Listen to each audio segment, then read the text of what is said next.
Coming up today on Seahawks Forever, powered by BetUS. If you thought last Sunday's game in Santa Clara against San Francisco was big for the Seahawks, getting that monkey off their backs, coming out of the bye week, showing that defensive improvement against the Rams was legitimate, and if they have any aspirations of winning this division, this game Sunday against the Cardinals at Lumen Field looms very large, pun very much intended. And today I'm going to give you my 4 keys to what I think the Seahawks have to do to win this game coming up on Sunday. Let's talk some more about Cardinals Seahawks. This is Seahawks Forever. Welcome to the Seahawks Forever podcast. In-depth analysis on everything Seahawks. And now, here's your host, Dan Viens. Be sure to head on over to BetUS. You'll see all the current money lines and prop bets for the game. And right now, if you sign up for a new account, they will give you a 150% sign-up bonus on your first deposit, 125% on your second and third deposits using promo code 150. This episode also brought to you from the folks at Manscaped, their Chairman Pro electric foil shaver, their latest innovation by this company, trusted and used by over 11 million men worldwide. Whether you like a smooth professional style shave or you want to leave a little bit of stubble, it has interchangeable heads. It's also waterproof and wireless, so you can use it in the shower. And the second you take this thing out of the package, you know that it is a quality product. I can vouch for it personally. And right now, if you head on over to manscaped.com, they'll give you 20% off the Chairman Pro plus free shipping using the promo code Seahawks. Also, as always, be sure to hit that thumbs up, subscribe to the YouTube channel, and hit that bell for future notification of episodes. And all the other ways that you can support the show are down below. The best way, become a member and hit that bell so that you never miss any episodes. Subscribe to the channel, share it, leave a rating or a review on the audio podcast platforms. That's the best way, really, to support the show. A couple of news and notes before I get to my 4 keys for the Seahawks to win this Sunday against Arizona. A couple of injury updates, really. If you saw the injury update yesterday, take a breath and don't panic. The biggest thing you might have noticed is that Abe Lucas did not practice. So you might think coming off his first game in essentially a year and a half, healthy. You know, he came back late last year, but we could all tell that he wasn't himself. Didn't practice yesterday. We'll see what happens today. I would expect maybe a limited practice, but Ryan Grubb did say that not only does he expect Abe Lucas to play on Sunday against the Cardinals, but he expects him to take every snap. They're going to let him go the distance. They had him some rotation with Michael Jarrell on Sunday. I think Mike McDonald said after the game that he actually exceeded their intended snap count for him, but it was because they thought he was playing well enough. He was out there for that last drive, and he was able to stay out there. Now, I will say this. In going back and watching the game again a couple of nights ago, the difference between the first half and that last drive was pretty striking. He looked gassed, as gassed as you could possibly be at the end of that game. If you go back and watch it, in between plays in particular, where you see him trying to rally and kind of run up to the line, there were a couple times Seahawks only had one timeout. You know, they had to rush up to the line and get a playoff, and he was really, really gassed and really struggling. Expect him to get in better football shape. The great news is, in watching that game again, you know, watching it live, it obviously looked promising, but you could tell, I thought, in my opinion, what we saw from Abe Lucas, especially early in that game, was closer to what we saw from him as a rookie pre-injury. Or I guess we might never know this. He may have been playing with the early stages of that injury at that point. And what we saw last year, night and day. And I think it's something to get excited about, because I'm hopeful, and we're going to talk about this a little bit more and how it relates to one of my keys in a moment. But all the talk about the offensive line with this team and how poor it's been up until this point through the first 8 weeks. Lots of talk about, you know, John Schneider and his accountability for it, and how it can be fixed and whether it can be fixed.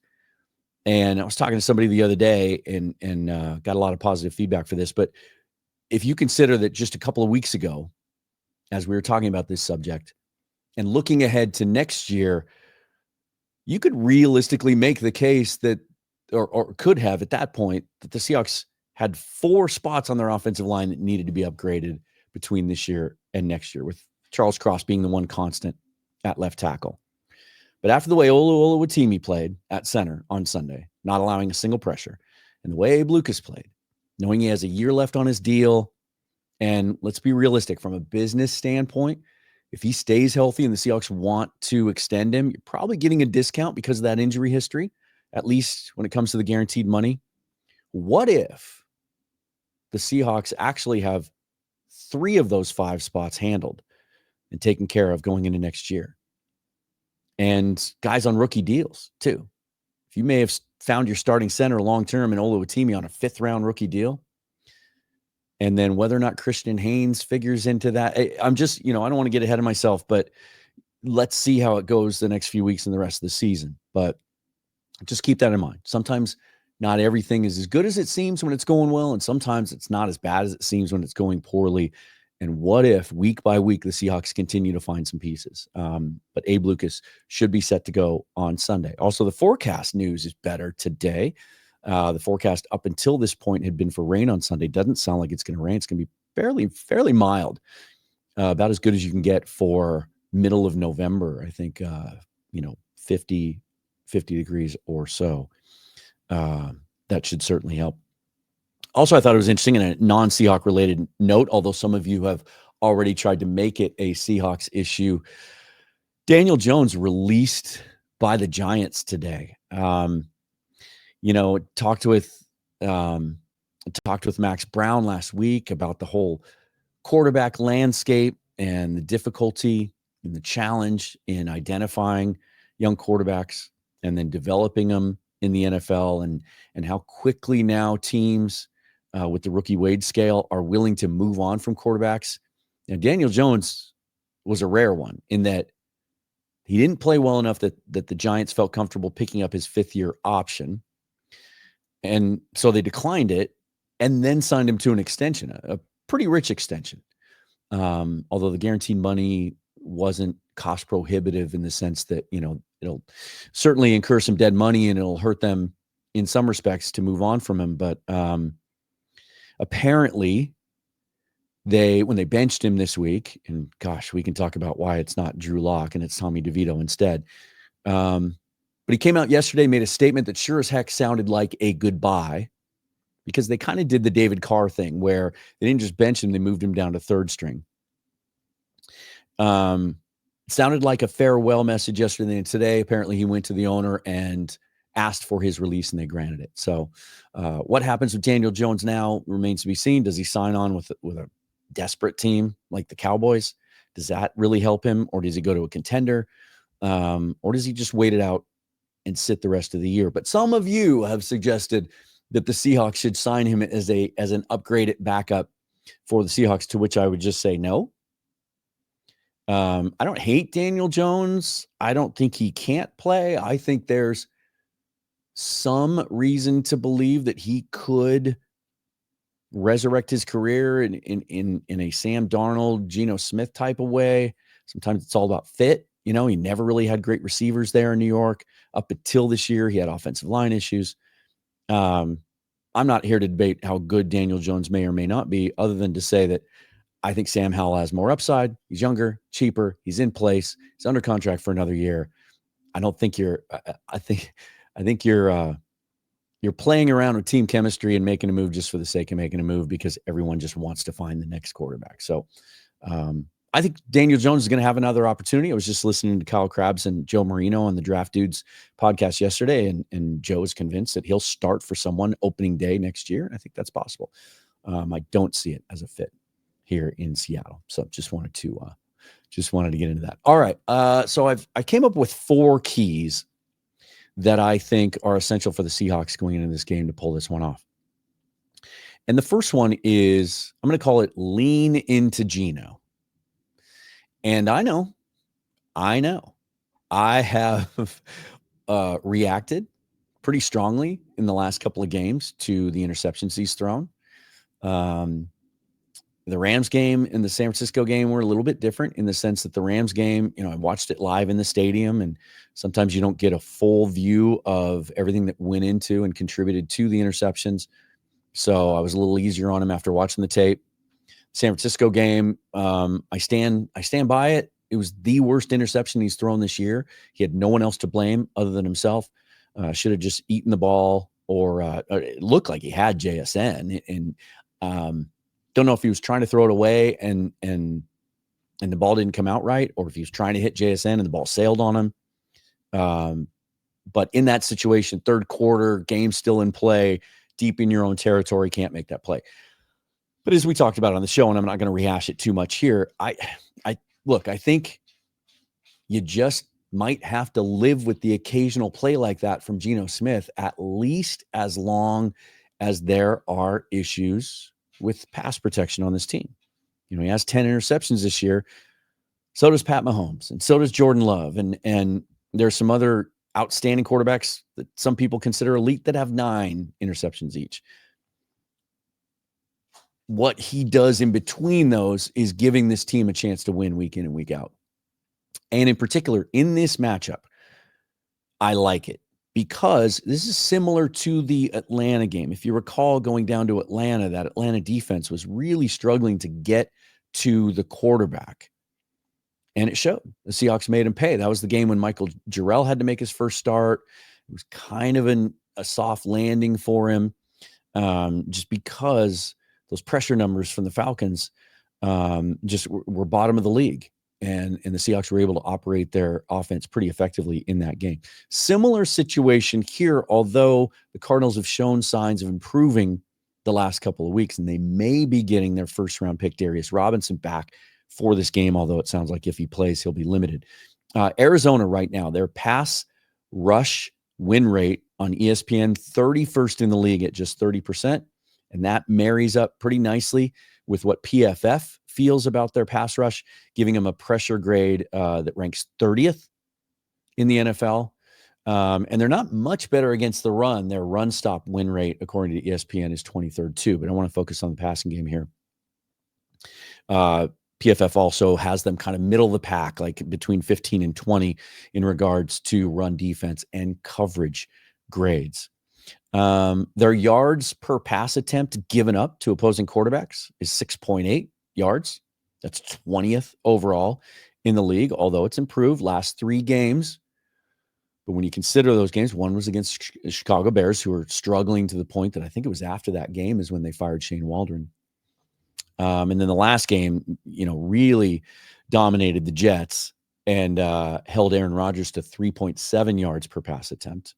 That got Joe Douglas fired. So the Cardinals are getting guys fired the last few weeks. That's how good they've been. But so that number's improving. But on the road, it's significantly higher. It's 7.3 yards per pass attempts on the road. Seattle, meanwhile, on offense ranks 10th in the league in yards per attempt. So I like that matchup. They don't pressure quarterbacks effectively and consistently enough. Their sack numbers are okay. They're averaging 2.4 sacks a game. That's 18th in the league. But they've had 10 in the last 3 games. So it's improving, but the pressure rate's not there. So they're getting through. They're very aggressive. According to Walter Mitchell, who, when we did our full preview show yesterday, if you haven't watched that episode yet, check it out. He credits that to a little bit of a change in approach from the Cardinals defense, being more aggressive, playing more man-to-man on the outside, blitzing more instead of playing a lot of soft zone as they did earlier in the season. So their sacks have increased a little bit, but the pressure rate has not. So they're not getting consistent pressure on the quarterback. They're getting through occasionally. On the road, though, just 1.3 sacks per game. Their passer rating allowed is 94.1. That's 18th in the league. But on the road, it's 101.3. That's 22nd. And then, as we mentioned at the top, coming off a game where we saw some improvement from the offensive line. We saw Abe Lucas be healthy and look like himself. That's a huge upgrade at right tackle. Because keep in mind, I mentioned this a few weeks ago, and I was surprised to see this at the time, but despite the fact that the Seahawks never really had George Fant as their plan B to Abe Lucas, and then had to go with Stone Forsythe, and he was terrible. I think he still leads the league in pressures allowed, even though he's been out for the last 4 weeks. I'll have to check. Up until the San Francisco game, he still was leading the league, even though he had only played 4 or 5 games. And then they had to go to Michael Jarrell. That even despite that, the Seahawks were in the top 5 in the league in leaving their tackles on an island, not helping them out. Now you can do that with a healthy Abe Lucas. And then the performance of Oluwatimi at center, not giving up a single pressure on any of his pass reps. That matches his college tape. You know, we talk about this all the time when it comes to developing prospects and drafting guys and projecting them, that what you want to see is the skills that you saw in college translate to the NFL. And in his case, didn't give up a single sack in his one season at Michigan in winning the Outland Trophy and the Remington Award. And then he goes and he plays the 49ers, and granted, outside of Nick Bosa, their defensive line, as Rob Guerrera told us, you know, not what we'd come to expect from the Niners over the last few years, but still didn't give up a single pressure. So that offensive line, for the first time all year, kind of had a performance that has us all thinking maybe they're improving. And maybe now we have an opportunity to get some continuity there. Because we'd seen up until this point, Laken Tomlinson's performance kind of consistently, little by little, getting better. And then maybe Anthony Bradford, if he can hold the penalties down, which he did against San Francisco. The Seahawks only had 4 penalties as a team for 20 yards. If he can limit that, then playing between Oluwatimi and Lucas, he might not be as much of a liability as he was earlier this season. So you like that. Let's lean into it. Let Geno do his thing. Weather conditions are going to be good. Pass protection may be better. He should have time to operate with that pass rush not being all that formidable. Let him do his thing. Now, what I'm not saying is abandon the run. I'm not saying do the Buffalo Bills game plan over again. Let's not do that. And what I think we've seen from them in the last 2 games against the Rams and the 49ers, even though, you know, there wasn't a lot of room for Ken Walker to operate, they stuck with it. Ryan Grubb stuck with it, kept running the football to keep the 49ers honest. And coming out of the break, when we heard a lot about self-evaluation, self-scouting, it led to some pretty dynamic roster moves. We saw a little bit of a shift in how they operated their offense. We've been calling for this all year long, right? But under center usage increased from 16% the first 9 weeks to 40% against the 49ers. Runs out of shotgun went from 71% down to 24% against the 49ers. But yet their early down pass rate stayed exactly the same, 58%. So it didn't change the way that they're calling their run pass balance. But they gave the opponent different looks.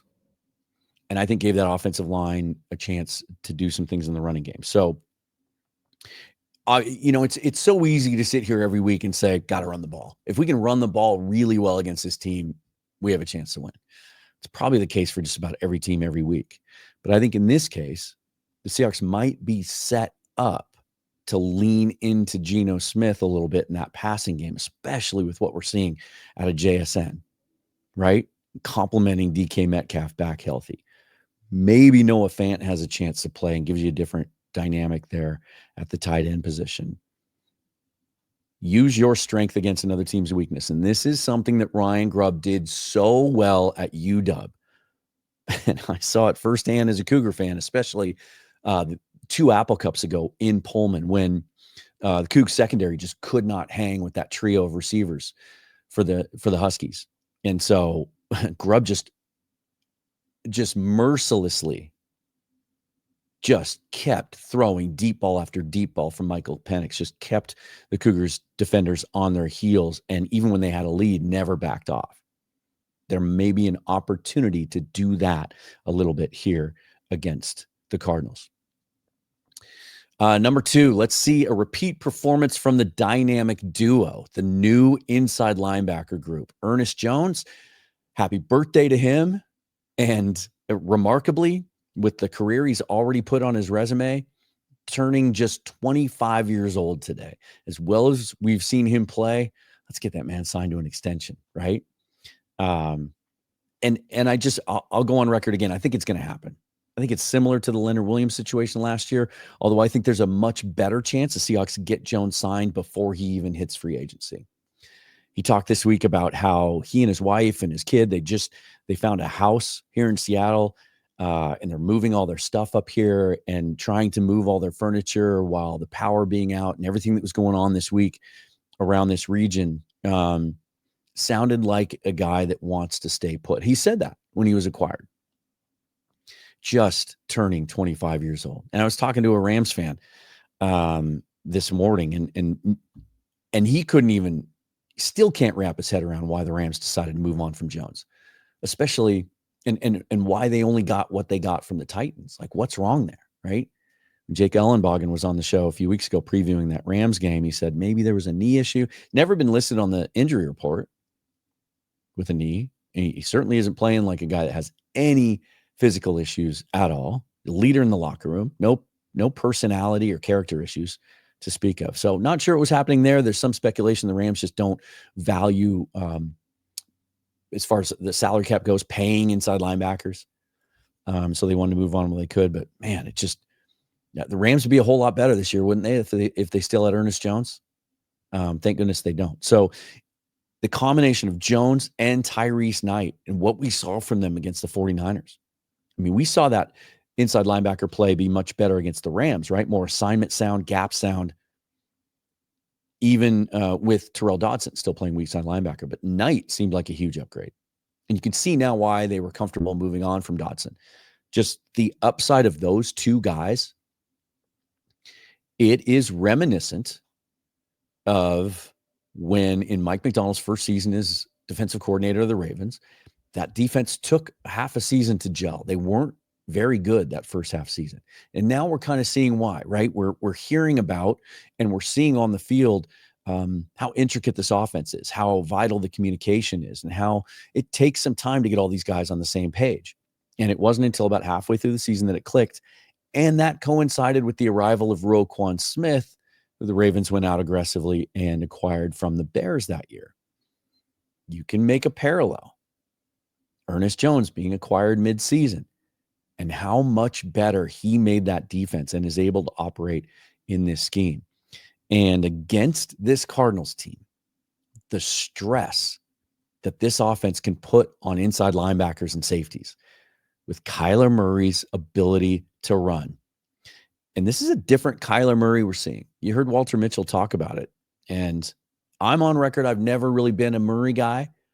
A lot of that was tied to his body language, his lack of leadership. You could see it on the field, the way he addressed his teammates, the way he just seemed disinterested at times. You'd have a 3rd and 8, and he'd just airmail it over the receiver's head and walk off the field as if nothing really happened.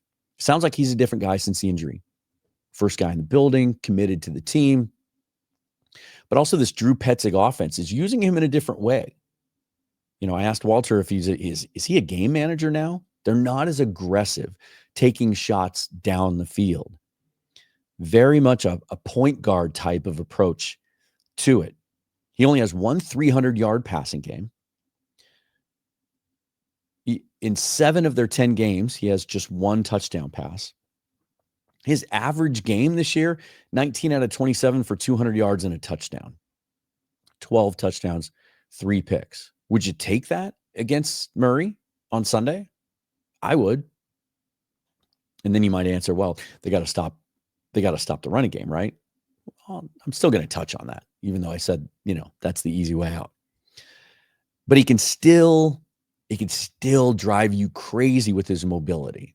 371 rushing yards on the year, 8.1 yards per carry. But even that, he's not doing it as much lately.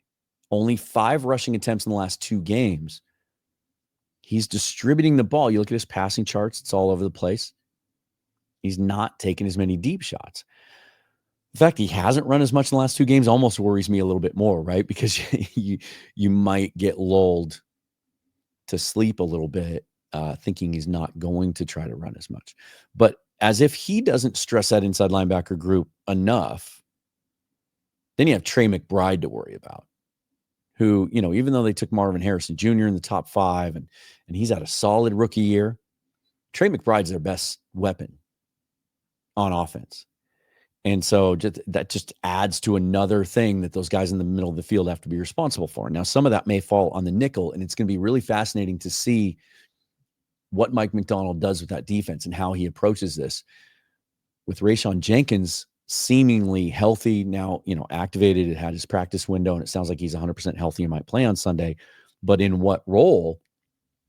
We've seen Kobe Bryant really take over that safety spot, and I don't think that's going to change.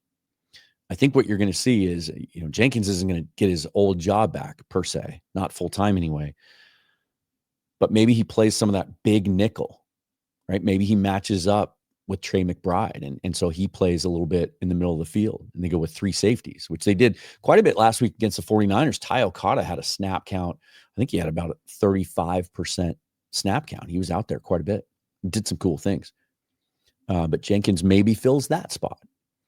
Maybe we see a lot more of Witherspoon inside in this game as opposed to outside, where against the Niners, we saw him kind of bounce in and out. He was playing outside when he got that deflection that led to the Jonathan Hankins interception, I believe.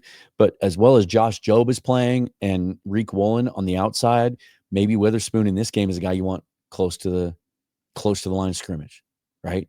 Kind of make Murray think, wreak some havoc, and be able to contain him if he tries to get to the edge.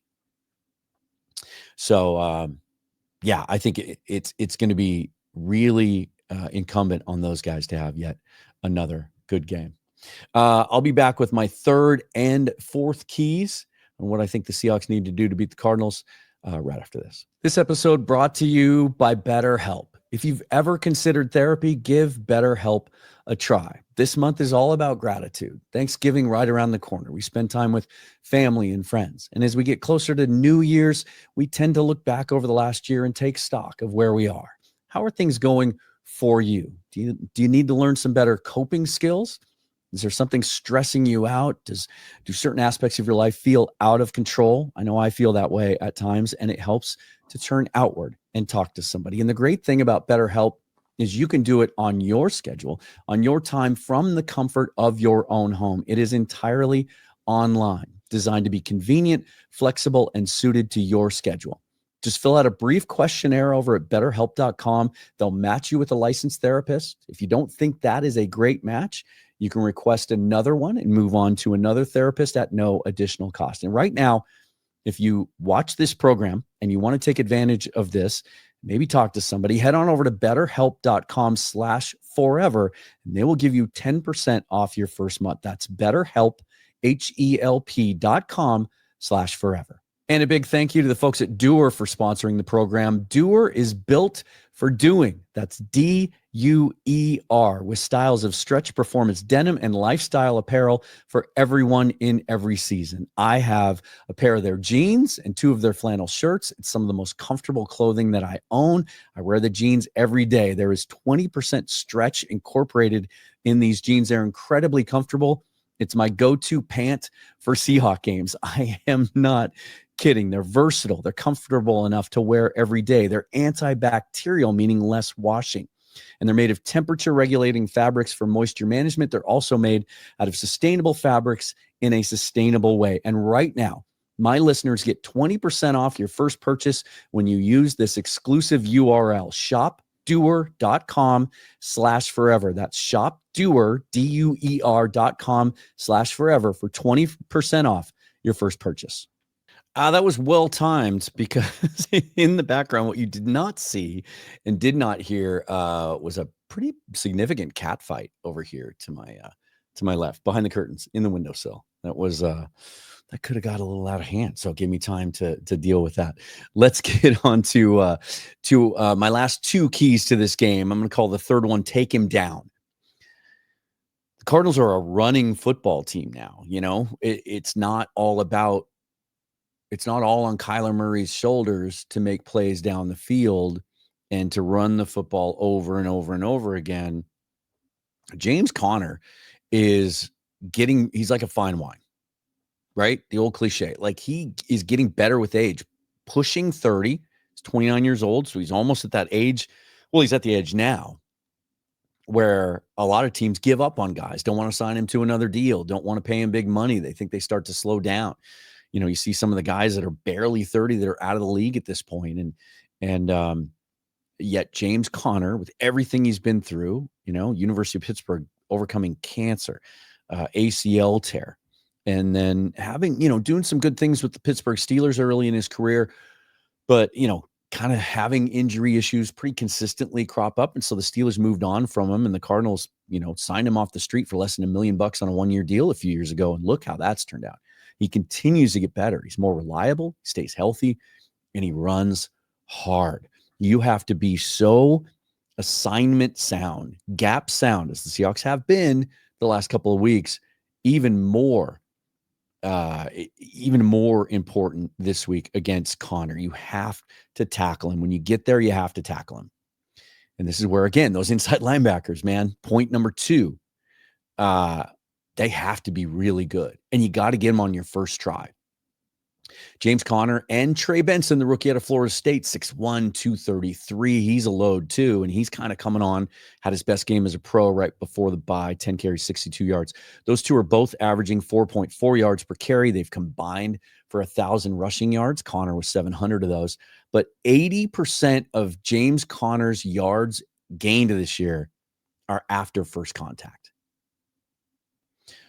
So maybe it's a blessing that the schedule makers gave us until week 12, technically, before we had to face James Conner with the struggles that the Seahawks had tackling the ball carrier earlier in the season. So again, obviously the safeties, even the corners coming up in run support, are going to have to get him down to the ground. Can't bounce off of him. Have to tackle him.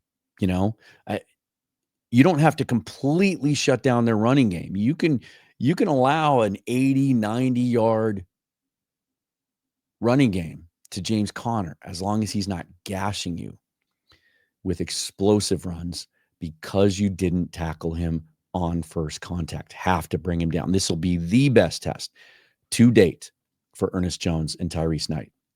And then my fourth and final key to this game is play from ahead. The Seahawks have lost 4 straight at Lumen Field now, and I think one of the things that has plagued them is they don't get off to good starts, even at home. And so you don't get the crowd as much of a chance to get into the game. It's a little demoralizing to see 3 and outs, to see drives that don't work. The Seahawks have only held the lead after the first quarter 3 times this year. They've only had halftime leads in 4 games. They're 3-1 in those games. I think the best example of that is the Atlanta game. Completely changed the way the Seahawks were allowed to play on defense in the second half. Kind of took Bijan Robinson out of the game, forced the Falcons to have to throw the football. Seahawks were able to dial up some of their sim pressures, and they really made life difficult for the Falcons. They haven't had much of a chance to play from the lead, and I think that's when Mike McDonald does his best work. What's the stat last year? The Baltimore Ravens, I think they only had 88. Correct me if I'm wrong in the comments if you know this stat. I think they only had 88 plays all of 2023 where they were behind. That allowed McDonald to turn up the heat, dial up those sim pressures, be more aggressive, and limited the opponent's running game. Get a lead, get out early. Wouldn't mind starting this game on offense, even if it means that in the second half they're going to start on defense. I want to see some efficiency, and I want to see a good first or second drive. We've had some that seem to get off to good starts and then killed by penalties or just ineffectiveness, not being able to run the ball, being in 3rd and longs. Right? That was better against the Niners. They had a couple 3rd and longs, but there weren't as many. I went through, if you watch my live reaction show, somebody popped up in the comments and ripped him for, being in 3rd and long a lot, and that's why they couldn't get a lot done. It wasn't necessarily the case against the Niners. It was much better than it had been when early in the season. I think through 8 weeks, wasn't it 3rd and 8.9 was their average 3rd down. Let's be a little bit more consistent with that offensive line. Hopefully improving, maybe a little more under center. Stick with the run, but let Geno do his thing. Don't get too run heavy, trying to keep the ball out of Kyler Murray's hands. Stick to your game plan that you had against the 49ers. I think that's a good plan, and try to play from ahead. That's going to do it for this one. What do you think? What are your keys to the game this Sunday? 1:25 at Lumen Field. I will be there. Don't look for a reaction show from me Sunday night. I think that the home games the rest of the year just works better. Coming back from the stadium takes some time, and then it takes me quite a while to sort of go over some of the things that were said in post game and catch up on some stats. And by that time, it's so late. You guys have been watching football all day. I think you're a little burned out too. So for home games here on out, I'll do my full reaction show on Mondays. I kind of like that too, because it gives me a chance to listen in on Coach McDonald's show on Seattle Sports, his coach's show on Monday mornings, and get some updates on injuries and some feedback there, and be able to watch the tape again. I will, however, be hopping on the live reaction show with Bryce and Ryan, the guys at Hawks Own Rundown podcast. May even be streaming that to my channel as well, but check that out. If you haven't checked their podcast out yet, do it. Hawks Own Rundown. Get over to YouTube, subscribe. They're closing in on 1,000 subscribers. That's a big milestone for them. And so I'll be hopping in with them to react to the game, what I saw in the stadium. Until then, follow me on Blue Sky and Twitter at Seahawks Forever. All the different ways you can support the show are down in the description. Thank you to all the sponsors of the program. Shout out to BetUS. And forever and always, go Hawks. We'll see you soon.